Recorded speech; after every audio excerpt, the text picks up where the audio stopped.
Assalomu alaykum. Hurmatli tomoshabinlar. Bugun men sizlarga shunday bir muhim ma'lumotni yetkazmoqchimanki, uni bilmasangiz yoki unga amal qilmasangiz, davlatdan oladigan muhim to'lovlaringiz, imtiyozlaringiz va nafaqalaringizdan mahrum bo'lishingiz mumkin. Bu shunchaki ogohlantirish emas. Bu bugungi kunda minglab insonlarning boshdan kechayotgan achchiq haqiqat. Bu mavzu har biringizga tegishli. Chunki u nafaqat nafaqaxo'rlar, balki ijtimoiy himoyaga muhtoj oilalar, nogironligi bor fuqarolar va bolalikdan nafaqa oluvchi barcha uchun dolzarb. Shuning uchun iltimos diqqat bilan tinglang. Kanalimga hoziroq obuna bo'ling va bu videoga like bosing, toki ushbu muhim xabar ko'proq odamlarga yetib borsin. Muammoning mohiyati shundaki, avvallar ko'pgina to'lovlar va imtiyozlar odatda bir marta rasmiylashtirilgandan so'ng uzoq muddat davomida avtomatik tarzda amal qilar edi. Masalan, siz nafaqa olish huquqini bir marta tasdiqlaganingizdan keyin to'lovlar ma'lum bir muddat yoki hatto umrboqiy tarzda uzluksiz ravishda to'lab kelinardi. Ko'pincha fuqarolardan qo'shimcha hujjatlar talab qilinmasdi. Yoki agar talab qilinsa ham, bu jarayon juda sodda va kam xarajat edi. Odamlar har yili hujjatlarni yangilash, ma'lumotlarni qayta tasdiqlash zaruriyatini unchalik his qilmasdilar. Chunki bunga ehtiyoj kamdan kam tug'ilardi. Davlat organlari ham fuqarolarning shaxsiy holatdagi o'zgarishlarni kuzatish uchun barcha ma'lumotlarni markazlashtirgan holda to'liq olish imkoniyatiga ega emas edi. Shuning uchun ko'p hollarda imtiyozlar belgilanganidek biroz inersiya bilan to'lanib boravergan. Lekin hozir vaziyat butunlay o'zgardi. Raqamlashtirish jarayonlari, davlat xizmatlarining shaffofligini oshirish va ijtimoiy to'lovlarni adolatli taqsimlash maqsadida jiddiy islohotlar amalga oshirilmoqda. Endi ko'pgina to'lovlar va qo'shimcha imtiyozlar faqatgina sizning huquqingizni doimiy ravishda belgilangan muddatlarda tasdiqlashingiz bilan amal qiladi. Agar siz bu tasdiqlash jarayonini o'tkazib yuborsangiz yoki talab qilingan hujjatlarni taqdim etmasangiz, to'lovlaringiz avtomatik ravishda to'xtatiladi. Bu ularsiz siz to'lovlaringizni yo'qotasiz degan iboraning aynan nima ekanligini anglatadi. Ya'ni ma'lum bir tartib qoidalar, hujjatlar va o'z vaqtida amalga oshiriladigan harakatlarsiz. Endi davlat har bir nafaqa, har bir imtiyozning haqiqatda o'z egasiga yetib borishini va faqatgina ehtiyojmand bo'lgan fuqarolarga berilishini ta'minlashga qaratilgan qat'iy tizimni joriy qildi. Bu o'zgarishlar ba'zi hollarda qog'ozbozlikni kamaytirgan bo'lsa-da, ba'zida fuqarolardan ko'proq e'tibor va mas'uliyat talab qilmoqda. Keling, bu jarayonni yanada chuqurroq tushunib olaylik. Aynan nimani bilishingiz kerak, kimlar xavotirlanishi kerak va kimlar nisbatan xotirjam bo'lishi mumkin. Birinchidan, kim xavotirlanishi kerak? Aslida har bir inson. Ammo ayniqsa quyidagi toifadagi fuqarolar diqqatli bo'lishlari shart. Birincisi, ijtimoiy nafaqalar oluvchilar, kam ta'minlangan oilalar uchun bolalar nafaqasi, moddiy yordam, nogironlik nafaqasi va boshqa turdagi ijtimoiy to'lovlarni oladigan oilalar va shaxslar. Bu to'lovlar odatda ma'lum bir muddatga, masalan 6 oyga yoki 1 yilga tayinlanadi va muddat tugashi bilan uni yangilash talab qilinadi. 2. Asrish nafaqaxo'rlar, lekin ayniqsa qo'shimcha imtiyozlar yoki ustamalar oluvchilar. Ba'zi nafaqaxo'rlar, masalan, urush qatnashchilari, mehnat faxriylari, Chernobil fojiasi oqibatlarini bartaraf etishda qatnashganlar. Ba'zi tibbiyot yoki ta'lim sohasi xodimlari o'zlarining nafaqalariga qo'shimcha ustamalar yoki imtiyozlar olishadi. Bu ustamalar ham ba'zida muddatli bo'lishi yoki ularni tasdiqlovchi hujjatlarning yangilanishini talab qilishi mumkin. 3. Asrish tug'ruq va bola parvarishi bo'yicha nafaqa oluvchilar. Bu nafaqalar ham qat'iy muddatga belgilangan bo'lib, muddat tugagandan so'ng uning davom etishini tasdiqlash uchun tegishli hujjatlar talab qilinishi mumkin. Kimlar nisbatan xotirjam bo'lishi mumkin? Umuman olganda, oddiy yoshga doir pensiya oluvchilar, agar ularning holatida biron bir keskin o'zgarish bo'lmasa, masalan, chet elga ko'chib ketish, uzoq muddatli davolanish va HKK, kamroq xavotirlanishlar mumkin. Ammo shunga qaramay, har yili, ayniqsa dekabr-yanvar oylarida pensiya to'g'risidagi qonunchilikdagi o'zgarishlarni kuzatib borish juda muhimdir. Keling, real hayotdan bir nechta aniq misollarni ko'rib chiqaylik. Misollar, kam ta'minlangan oila uchun bolalar nafaqasi. Faraz qilaylik, Toshkent shahridagi Guliston mahallasida yashovchi Madina opa 3 farzandning parvarishi uchun har oyda kam ta'minlangan oila nafaqasini olardi. Bu nafaqa har 6 oyda bir marta yangilanib turilishi shart edi. Madina opa oldingi yillarda har doim o'z vaqtida mahalla fuqarolar yig'iniga borib, hujjatlarni topshirib kelgan. uning oilasining daromadi bir yildan beri o'zgarmagani uchun u bu gal ham hech qanday muammosiz nafqa olishiga ishonardi. Biroq bu yil Madina opa o'z vaqtida mahalla fuqarolar yig'iniga bormadi. Sababi uning eng kichik farzandi kasal bo'lib qoldi. Shifokorlarga borib kelish bilan ovora bo'ldi. Odatda mahalla xodimlari unga eslatib qo'yar edi. Bu yil esa o'zgarishlar sababli ular ham har bir oilani kuzatishga ulgura olmagan. Natijada nafaqa olish muddati tugagandan so'ng bir oy o'tgach, Madina opaning hisobiga nafaqa kelmadi. U tushunmasdan bankka, keyin mahalla fuqarolar yig'iniga bordi. U yerda unga ma'lum qilishdiki, muddat o'tganligi sababli nafaqa to'xtatilgan va qayta rasmiylashtirish uchun barcha hujjatlarni yig'ib kelishi shart. Madina opa yana bir necha kunini hujjat yig'ishga sarfladi. Uning uchun shundoq ham qiyin bo'lgan moliyaviy vaziyat yanada murakkablashdi. Chunki u nafaqasiz 1,5 oy yashashga majbur bo'ldi. Aslida yangi tizimda u o'z arizasini va hujjatlarini oldindan muddat tugashiga bir oy qolganda topshirishi kerak edi. Unga jarayondagi uzilishlarsiz nafaqa olish imkoniyatini berardi. Madina opa o'z oilasining ahvoli o'zgarmagan bo'lsa ham, faqatgina o'z vaqtida harakat qilmagani uchun bu nafaqadan qisqa muddatga mahrum bo'ldi. Misol 2. Nogironlik nafaqasi ustamasi. O'zbekistonda uzoq yillar xizmat qilgan, ammo sog'lig'i tufayli I guruh nogirini bo'lgan Alisher aka har oyda nafaqa bilan birga unga belgilangan qo'shimcha ustamani ham olar edi. Bu ustama har 2 yilda bir marta.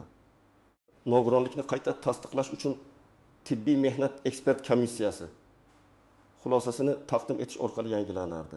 Alisher aka yoshi ulg'aygan, ko'rish qobiliyati pasayganligi sababli bu yilgi TMEK tekshiruvidan o'tish kerakligini unutib qo'ydi. Uning o'g'li chet elda ishlagani uchun unga bu masalada yordam beradigan yaqin kishi yo'q edi. Natijada TMEK xulosasi muddatidan o'tib ketdi va Alisher akaga bir necha oydan keyin keladigan nafaqa miqdorida ustama kelmadi. U nafaqa miqdori kamayganini ko'rib pensiya jamg'armasiga murojaat qildi. U yerda unga sababni tushuntirishdi va TMEKdan qayta o'tib yangi xulosa olib kelishini so'rashdi. Keksaygan Alisher aka uchun bu juda katta qiyinchilik tug'dirdi. U shifokorlarga borishi, navbat kutishi, hujjatlarni yig'ishi kerak bo'ldi. Bu jarayon bir oydan ko'proq vaqtni oldi va bu davr mobaynida u odatdagi miqdordagi nafaqasiz kun kechirishga majbur bo'ldi. Agar u bu jarayonni o'z vaqtida amalga oshirganida ustama to'lovlari uzilishlarsiz davom etaverardi. Misol 3 xususiy korxona ishchisining bolalar uchun qo'shimcha to'lovi, ayrim xususiy korxonalarda ishlovchi xodimlarga ularning bolalari soniga qarab qo'shimcha to'lovlar yoki moddiy yordam belgilanishi mumkin. Masalan, Quyosh nuri MCH'da ishlaydigan Feruza opaning 2 ta voyaga yetmagan farzandi bor edi. Korxonaning ichki qoidalariga ko'ra har yil yanvar oyida bolalar haqidagi ma'lumotlar, tug'ilish guvohnomasi nusxalari, maktabdan ma'lumotnoma buxgalteriyaga yangi yil uchun topshirilishi kerak edi. Aks holda bu to'lovlar to'xtatilardi. Feruza opa o'tgan yili bu jarayonni o'z vaqtida bajargan edi. Bu yil esa yangi yil bayramlari bilan ovora bo'lib, bu haqda unutib qo'ydi. Yanvar oyi yakunida uning maoshiga odatdagidek 200 ming so'm qo'shimcha pul kelmadi. Buxgalteriyaga murojaat qilganida unga xodimlarning bolalari haqidagi ma'lumotlar har yili yangilanishi kerakligi, aks holda to'lovlar avtomatik to'xtatilishi aytildi. Feruza opa darhol hujjatlarni topshirdi. Ammo unga o'sha oy uchun to'lov qo'pollanmasligi, faqat keyingi oydan boshlab to'lash boshlanishi ma'lum qilindi. Bu uning oilaviy byudjetiga salbiy ta'sir ko'rsatdi. Chunki u bu pulga bog'liq edi.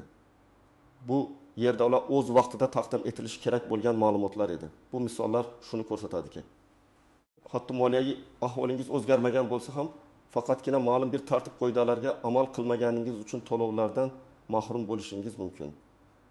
Endi esa istisnolarga, nozik jihatlarga va ko'pchilik e'tibor bermaydigan nuanslarga to'xtalsak. Birinchidan, istisnolar, ba'zi to'lovlar va imtiyozlar hali ham avtomatik tarzda, ya'ni hech qanday qo'shimcha harakatlarsiz yangilanishi mumkin.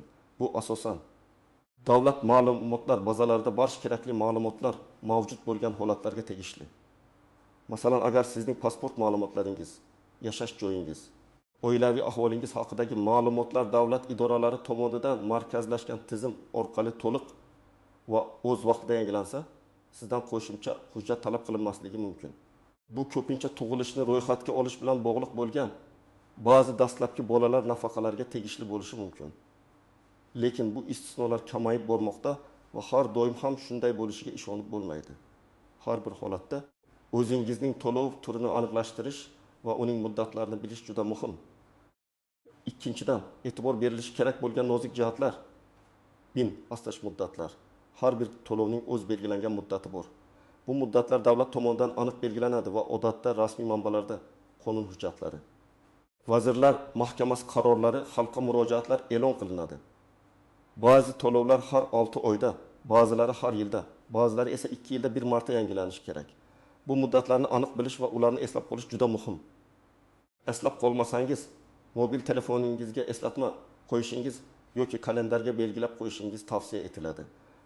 Ma'lumotlar bazalarining integratsiyasi. Hukumat idoralarining ma'lumotlar bazalari tobora ko'proq integratsiyalashmoqda.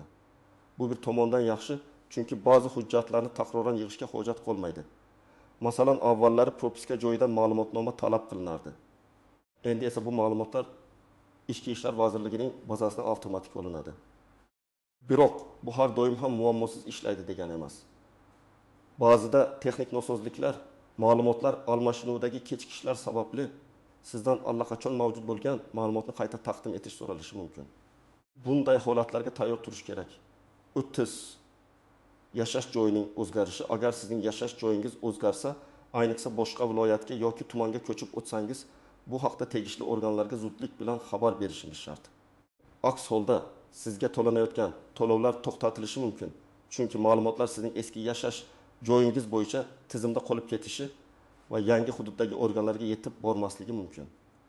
Bu ko'pincha muammolar keltirib chiqaradigan holatlardan biridir. 4.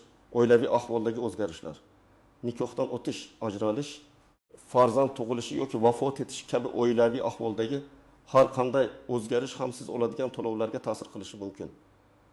Masalan, agar siz kam ta'minlangan oila nafaqasi olib turganingizda, oilaning daromadi keskin oshsa, masalan, turmush o'rtog'ingiz ishga kirsa, bu haqda xabar berishingiz va nafaqa olish huquqingizni qayta ko'rib chiqishingiz kerak bo'ladi. Aks holda ortiqcha to'langan pullarni qaytarish talab qilinishi mumkin. 5. Bank kartasining amal qilish muddati. Ba'zi fuqarolar nafaqalarni bank kartalariga oladilar. Ammo bank kartasining amal qilish muddati tugaganida yangi karta olishni unutib qo'yishadi. Natijada pul o'tkaziladi, lekin uni olish imkoni bo'lmaydi. Bu esa bankda yechilishi mumkin bo'lgan kichik muammo bo'lsa-da, ba'zida noqulayliklar tug'dirishi mumkin. 3-dan, ko'pchilik e'tibor bermaydigan pitfallar, tuzoqlar. Ben, e'lonlarni o'qimaslik, davlat xizmatlari markazlari, mahalla fuqarolar yig'inlari va boshqa tegishli idoralar o'z xizmatlari.